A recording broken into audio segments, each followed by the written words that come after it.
Welcome to Founders Friday, a series that brings you more insight on the founder's journey from their own perspective. On today's episode, we are joined by Christopher Barnard, co founder, president, and director at Points. Today, we will be learning more about Christopher's founding journey, and we're going to focus on the entire story and lessons from a 20-year plus company. Points is a long history, so we're not going to go to details about every year, but we're going to touch on the story behind the start, how the company's evolved, the future of loyalty, and the culture of Points.com. Uh, Christopher, can I welcome you to the stage, please? Oh, hey, Alex. Thanks for having me. Yeah, thank you for coming. Why don't we start by introducing yourself? Tell us a bit about who you are. Sure. Christopher Barnard. I am from Toronto, a Toronto native, born and bred here. Done a lot of traveling in my life, partly why in the business that's very closely associated with traveling. But I have to say, I have very few regrets in life. One minor one, though, is I haven't lived for any extent. I think 3 months maybe was the longest I've lived somewhere outside of Toronto in my travels. So um, but yeah, there's still time, lots of time to rectify that, I guess, Yeah, lots of especially these times, days.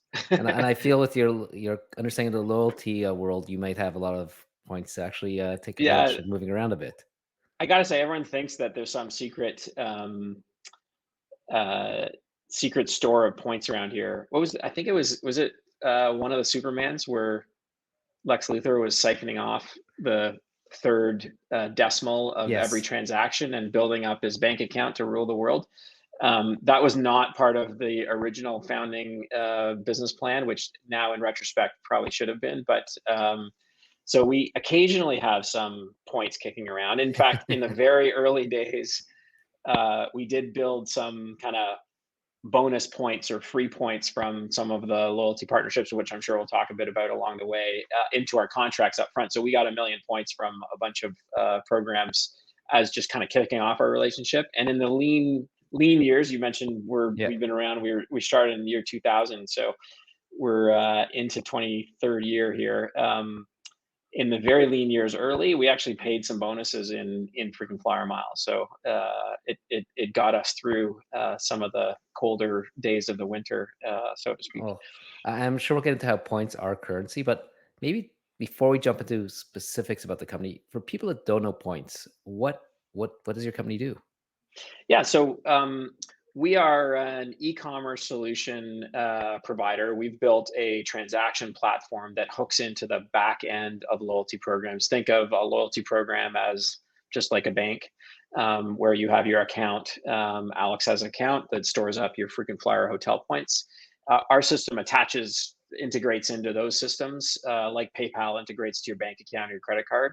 And we're able to transact then in your miles and points and provide the loyalty programs, the Aeroplans or the United Miles or the Marriott Bond Points, with new ways for their members to earn or redeem their miles and points. And each earn or redeem transaction comes with enhanced economics for the program, either generates net new money, net new revenue for them at a very high margin, actually, which is surprising to some people, every time we get you to buy some more points or earn some more points Yeah. with a partner. Or on the flip side, if they're allowing you for some special reason to redeem your points for something outside their program, we can manage that, whether it's a gift card or something else, or in many cases potentially to exchange your points A for points B. All that flows through what we call our loyalty commerce platform that allows us to manage and orchestrate, settle, and report on all those numerous transactions around the world. We deal with a growing number. We're at 60 plus, I think, of some of the largest loyalty programs in the world. And they're all over the world. So we have offices in Toronto. That's where our headquarters is. We have offices in San Francisco, Dubai, London is our largest kind of international office, and we also have an office in Singapore. So we deal with some of the biggest names in travel, in the airline and hotel space, and also in the financial services and the banking space, which is a big part of loyalty as well. Yeah, well, Um, I'm sure many of our listeners get emails from one of your partners. I know I get tons from Aeroplan. which I'm sure you've provided insights into what they should be offering me and what I should be using my points on or using to get points. Yeah, certainly some of those emails would come from us or generated through our relationship with an Aeroplan. It's like actually a good highlight, Alex. All of the things we do are white labeled. So Yeah. while, and we'll talk about this in the origin story, we started a bit. We started as a consumer brand at points.com, but we have changed our evolution, which no one knew what a pivot was when we did it. But in retrospect, our pivot was to much more of a B2B to C proposition a number of years ago. So all of our services are delivered via the loyalty program channels. If you count up the memberships in all of the programs that we have partnerships with, we're, I think, well over 1 billion membership accounts now represented by the partnerships that we have uh, aggregated over the Wow. years. I wonder how many of those I am. So let's go. You mentioned you started off as a consumer business. So let's take us back that original story where you started. I think from what I read, at that time, Points came out of the idea of an incubator you're running. You had an incubator Yeah, called Exclamation International. So tell me what Exclamation International was, and that was like in the late '90s. So um, yeah. I was a co-founder of Exclamation International in '98, I think it was. My memory's getting foggy too, but the original, and that was actually, it was Canada's first incubator, and it was before anyone knew what an incubator was, and so it was kind of funny to see the evolution. In the early days, no one knew what it was, and then everyone thought they knew what it was, and so at the beginning, everyone said, "Why are you doing that?" And then very quickly, people said, "Well, what's different than all the other ones that are out yeah, there?" Actually, our main difference up front was. We had a pool of money and we decided to start our own companies up as opposed to invest in other people's companies. So that was at the time, valuations uh, seem a little bit quaint now, but they were out of control back then. yeah. And we thought, hey, we could, you know, give Alex $1 million and own only 10% of his idea, or we could come up with some equally crazy idea and own 100% of it for that $1 million. Yeah. And at the time, there seemed to be, felt like there was lots of opportunity to do it ourselves. So we started 4 different businesses in various industries. I think probably the best part of the model, to be honest, was the realization that we really didn't know what we were doing necessarily in any of the individual businesses. So a core part of our model was to find people out of those industries to that weren't maybe pure mortgage their house, take out 25 credit cards to start their own business kind of entrepreneurs, but were very entrepreneurial. Yeah. And so that's where I met Rob McLean, who's the CEO of Points, and we've kind of the other co-founder. We've sort of grown the business together over the last couple of decades. And he came out of Canadian Airlines, and he had run the loyalty program, frequent flyer program, Canadian Airlines. And some of your listeners won't know Yeah. what Canadian I remember Airlines them. was, but it was one of the other Canadian airlines called Canadian Airlines, and they had just been taken over by Aeroplan or Air Canada. So I kind of talked Rob into ditching the airline life and not kind of getting involved in the big corporation and coming to Toronto to start Points with us. And so what was the Um, idea behind Points to start with? And why'd you decide this is the one we're going to double down on? well, the idea was originally a consumer, what was called back then a portal, which Yeah. again, half your listeners probably won't know what that means, but it was in the back in the day when Yahoo was developing portals and whatnot. We thought a portal around loyalty currencies, because we saw the trend of them growing, was going to be an attractive proposition. And your point on how many of those customer accounts that you own, the average North American is a member of probably over 20 different Wow. programs, and I don't they're think I own that active in many. they're active in more than a dozen. That's kind of a household Yeah. number, and they're active in half a dozen at least. So just the notion of having one place to view and manage all of your loyalty programs was the kernel of the first idea. And then the second part was, hey, if it would be great if we could figure out a way to allow Alex to somehow exchange his Aeroplan points for American Airlines miles or his Hilton points for Delta miles. Kind of create a consumer, some kind of liquidity around the miles and points that you don't want as many of and you want more of. That was the original proposition of points. Um, One of our earliest, best decisions was we actually tracked down points.com, the URL, Yeah. and got it for $5,000 US. And I actually got the guy to throw in points.net for an extra 750. So we've never used points.net. I don't know why, but so that was That really the start of it. We actually bought the URL. We started with the URL. It's kind of like printing your business cards first before you do anything else in your business. But that kind of kicked us off onto the consumer side of the business. so you launched as a consumer business. I guess like you shut down exclamation and you went into points. Yeah, it's Um, just, the internet winter yeah. came and the dot com bubble burst, and we were, I mean, honestly, we were never smart enough to raise too much money, but we were never dumb enough to spend all that we had. So we had some resources left over when the market bottom fell out. And again, to your question, that consumer exchange proposition had created enough traction with some players in the industry that we had about a dozen partnerships signed up, big loyalty programs like American Airlines, like Aeroplan, like the Alaska Airlines program or Intercontinental Hotel Group. Those were all some of our early ones that signed up for that proposition to let their members manage and track their points and exchange their currency between. So it was the company in our portfolio that had enough traction that we kind of pushed all our chips over to that one. We shut down or jettisoned everything else that we were doing. We had taken the incubator public right away, so we were a public company from day one, and so we just changed the name of the public company from Exclamation International to Points.com, or Points International actually, Yeah. and off we were as a public company before we really had any revenue in points.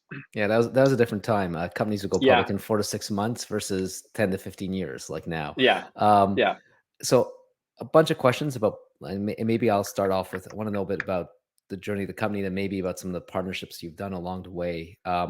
So if I go back to like 2000, and I think about loyalty, like I love the fact that you were like a points exchange place, but you said you were consumer focused.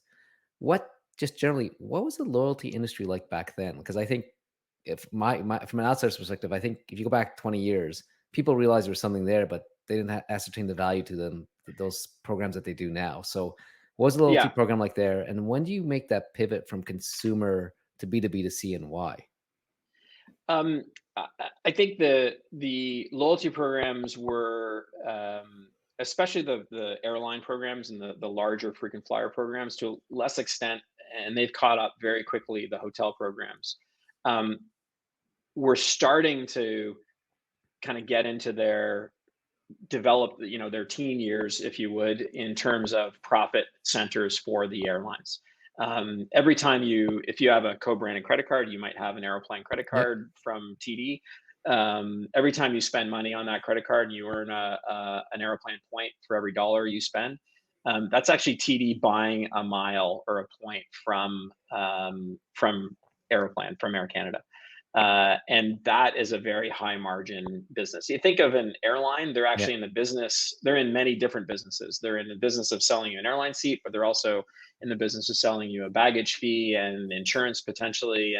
And one of their largest sub businesses is actually selling people miles. You can kind of think of it actually as selling a mile 1/25,000th at a time, by selling 1 mile to TD for whatever it is, a penny and a half or penny and a quarter. And you collect up 25,000 of those, you can trade them in for a free seat on the next plane to Hawaii. And so that's been a very strong trend over the last 20 years. Just that notion that they have a collection of the strongest brands in the world. I mean, the aspirational value of travel has only been growing. And the notion that through activity that you might do otherwise anyway, you're going to collect these assets that can eventually get turned into your family vacation in Miami is continue. Like, it's been a very compelling proposition for 30 years since loyalty program, frequent flyer Yeah. programs were started in kind of late 80s, and have only kept growing. And there's been different versions, and then certainly it's gone through a cycle, but it has proven to be much more resilient than the parent companies Yeah. that sponsor these programs. I think every single one of our airline partners, certainly in North America, have gone bankrupt at least once over our 2 and a bit decade history. So, but their loyalty programs just kept growing over the time. Yeah. So the loyalty programs were becoming more and more important. You started off as a B2C, Yeah, and then at some point you realized, hey, where we should be is B2B to C. So what was that? What was that turning yeah, point? Why did you pivot? it's interesting, and there's certainly been parallels between our last 2.5 year history experience and our first 2.5 year experience. Um, I would like to, and I guess we can say now, because we've made it, that it was all pure strategy and we were really smart. Of So course. you can edit out the next part of when I tell you what really happened.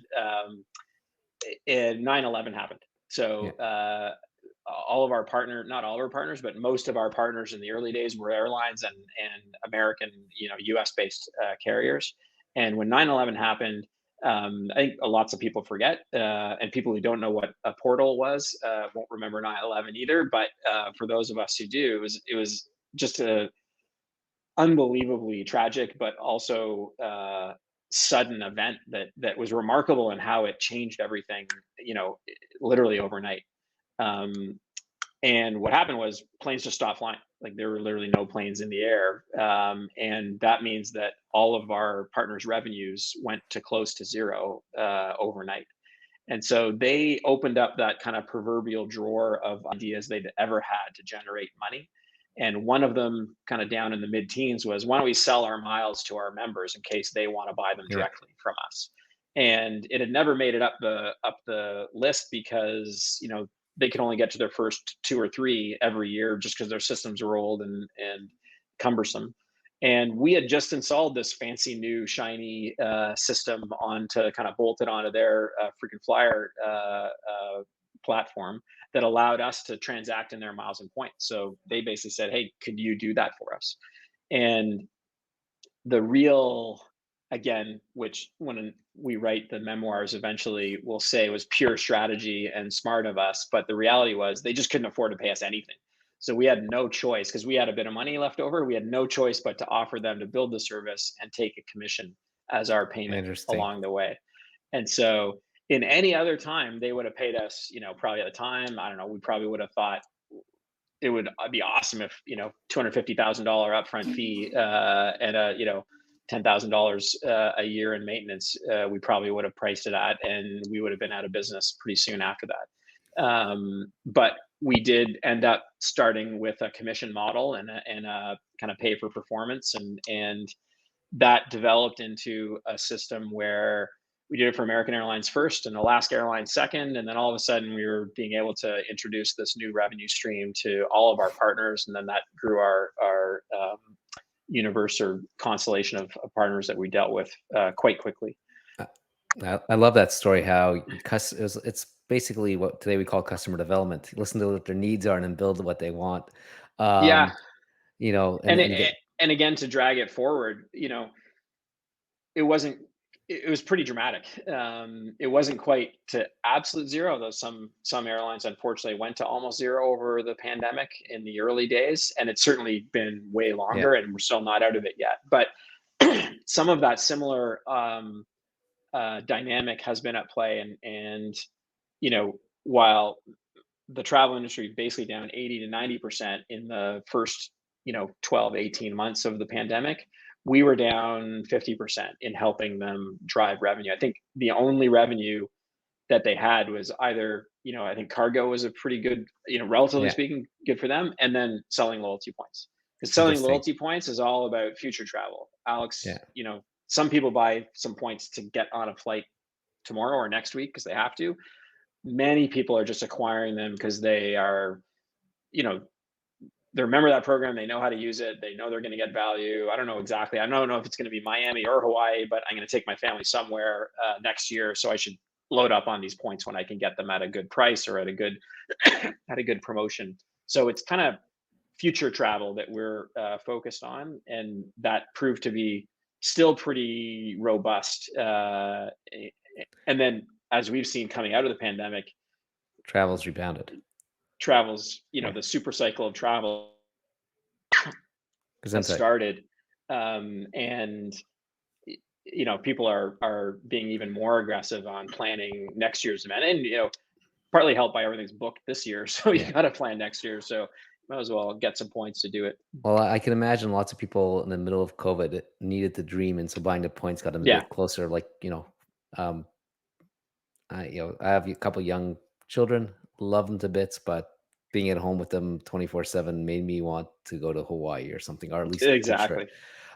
Talking, and I love those bookends, but let's talk a bit in between that because, like, I think you were talking about strategy, in charge of strategy, and you seem to have done several acquisitions and key partnerships. Like there was a partnership with Amadeus, so you had a public company, and I think you had a tool that most private companies that we talk to on the show don't have. You have a currency that Yeah. you have access to. Hypothetically, you can go sell shares, or you can use your shares to buy stuff.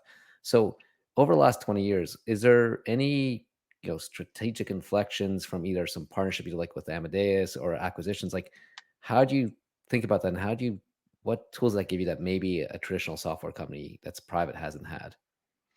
Yeah, look, I think early days, being public was helpful in that we did raise some money that we needed to get through things like the dot-com bust. So that was very helpful.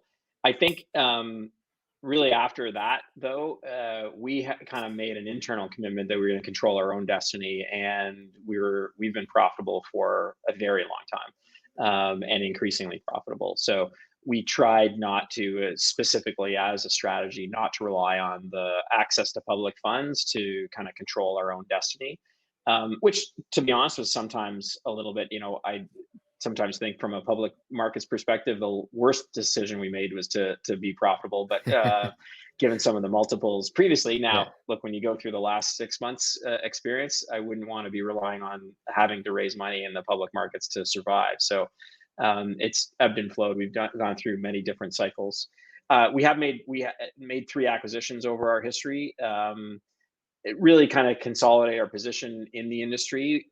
That being said, Alex, it's kind of one of the great things about points is we are a bit alone in the space that we play in. So we've had a little bit of the luxury of being able to build our business without too much competitive distraction, in that a lot of our competition is just kind of internal airline or hotel or financial services systems and IT departments that we've always been able to clearly stack up Yeah. very quickly, very well against. The good, fast, cheap, pick all three with us is been more of our competitive environment than, there's a bunch of Pepsis to our Coke, and we're really concerned about the top 5 or 7, and maybe our acquisition strategies to roll up the smaller ones.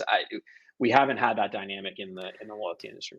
So then again, because instead of going through every year, like offline, we said that maybe we should just go through every year. So like, what are you know, so one key pivot was going doubling down on Points Yeah, International. The next was going B2B to C.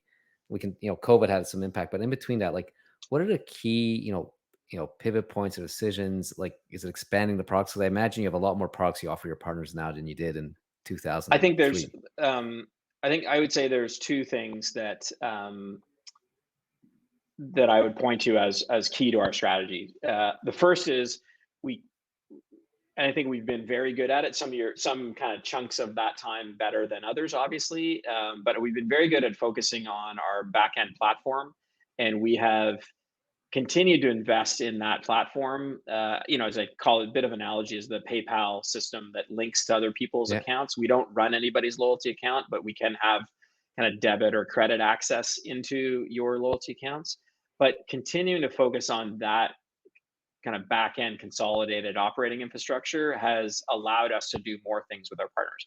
If we had to the other strategy, the complete opposite, would be just being an IT consulting firm for airlines and hey, what do you want? Even if you focus it just on loyalty programs, you could say, hey, what do you want to do on this project? And they tell us something custom, and then we'd have to do that. That's a very difficult model, I think. But a unified, consolidated, very robust, transaction-oriented backend that we've over the last probably 5 years been more and more focused on.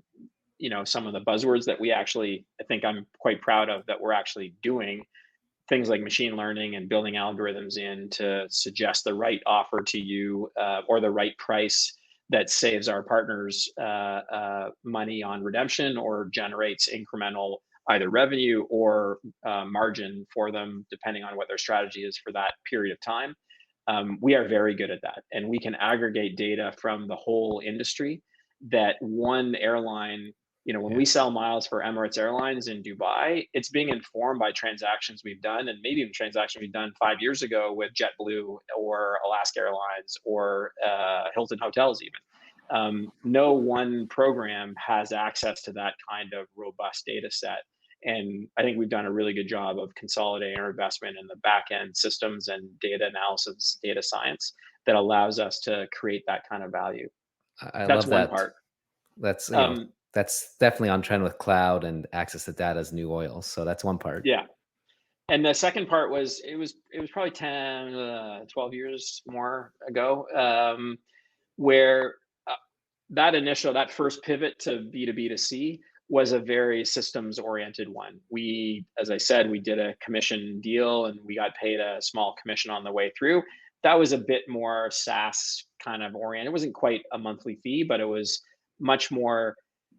Our loyalty program partners were using our platform to facilitate those kind of transactions, but they were doing the pricing, they were doing the marketing, they were doing a lot of the front end, not build but design, and so they were responsible for driving the traffic. And it was quite frustrating for us, to be honest, because we saw what partner A was doing, and we thought, oh God, if partner B just did that, like they would have made more money, and if we were on a direct drive commission, we would have made more money too. So it was in 2008, I believe, that we bit the bullet, and it was a bit of a leap for sure. And we went to one of our loyalty program partners and said, "Hey, if you let us run this, and you let us do all those things, pricing, Yeah. marketing, strategy, even the copy that we put out there, we will guarantee you revenue." So Interesting. you can't do worse than you did last year, and we'll guarantee you do a little bit better than you did last year. Our models would show if we did what we think they should have been doing, they would have been doing quite a bit better. So we thought there was lots of room in that guarantee. And for that, we'll get a little bit more. We'll squeeze more economics out of it. So we turned ourselves into a buyer of miles as opposed to a technical supplier on the back end. So And I love that. it, It's a business model. It's investing in it the was a technology and in the business model innovation. it was a paradigm shift for us. Yeah. And the way I like to say it is, as a technology supplier, you show up as a cost in your customer's income statement. And when you're a cost in your customer's income statement, you typically have to deal with, you know, guys named Steve from procurement who call you every year and cut you back by 12%, and smile while they're doing it. And my apologies to anyone named Steve in procurement. That was just an example. But whereas when we are now a buyer of miles from United Airlines, like we're the second or third largest buyer of miles from United Airlines. So, we're right there in the same company as Chase Bank, one of the largest Yeah. banks in the world. That's a major partner of theirs. So we become a revenue line on our partners' income statement, which, you just get invited to different parties Yeah, it's a different when you're in relationship. that position. Yeah. And much more strategic, much more growth oriented. And you're I mean, quite literally, it sounds a bit cheesy, but you are on the same side of the table with your partner versus suppliers are sometimes a little bit more Yeah. adversarial just by the nature of that relationship. So I love that. That's a big investment that's paid off. Two big investments that have paid off. So Yeah. um it's now 2022, I think. Sometimes forget. Uh and like you said, there's a travel boom, you're well positioned. And from what I understand, you guys have been acquired. So why, why get acquired? Yeah, look, I think we were excited to announce a couple weeks ago that we have been acquired by a company in Montreal called PlusGrade. So we're joining forces with another Canadian success story on the technology side. PlusGrade, Ken and his team have built a very similar company to Points in a way, from a very top kind of high level model, in that they supply a very important component to multiple airlines that drives incremental revenue. They do the bidding for upgrade service for dozens and dozens of airlines around the world.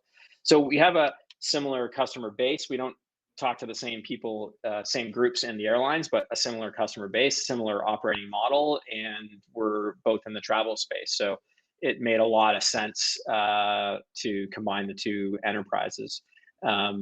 Similar cultures too, similar types of people. It's kind of nice. Toronto, Montreal. Yeah, It's a good Canadian keep it in the story, I think. country. Yeah. And so, Um, so that's going through. And just before, I want to get a bit of your company culture and learn a bit more about what it's like to work at Points International. But you know, you've now got I guess, a perspective of where an industry is going. What do you see as the big changes or big trends in the loyalty space over the next, half a decade to decade? yeah, I think, again, the pandemic trough, some would say chasm, kind of showed the resilience and importance of loyalty. In partly the economics that drives the program. So I don't think they're going to give that up. Clearly, I think they're Yeah, more, as we see it, they're doubling down on it. So just from a pure business point of view on our side, we see actually more opportunity now than we did in 2019. We've had a fuller pipeline, more interesting things to work on. Because these loyalty programs around the world are realizing I need some of that, because we're still getting out of the pandemic, and it's clearly an important piece of the business. I think if it wasn't viable from a consumer point of view, that wouldn't be the case. yeah, We've talked about Aeroplan a couple times. We launched a new service with Aeroplan in the depths. I think it was in May of 2020. Like, it was almost at the bottom of the trough, and we had one of our best. I think it was our best day ever, like in company history, in yeah, terms of transaction volume on that day. So it's a these travel based loyalty programs, the aspirational value of them, and the amount that they've been able to, or the level that they've been able to engage their members. It's a bit easier to write in the popular press about yeah, people, they don't like their programs, they can never get anything, blah blah blah. I think the reality is that just doesn't prove out in the world. When you look at the growth of programs, the rate at which these programs are adding new members, the rate at which current members are earning and using their points. Sure, it's kind of frustrating you can't get that flight to Miami on Friday at 7 o'clock all the time, but you can certainly get it on Tuesday morning whenever you want, likely, or so people are getting the value out of their program when they want to.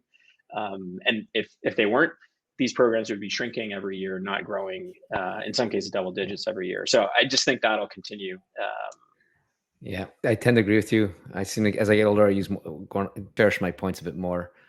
Um, let's change a bit here, and I'd like to know about the culture. What's it like to work at Points? Well, I obviously very biased, but I think it's a great place to work. We do, we're quite proud of the awards we win quite regularly on great places to work, and we've been pretty consistent on that, on those lists. And actually, this year we're higher than we've ever been. I think. Congratulations.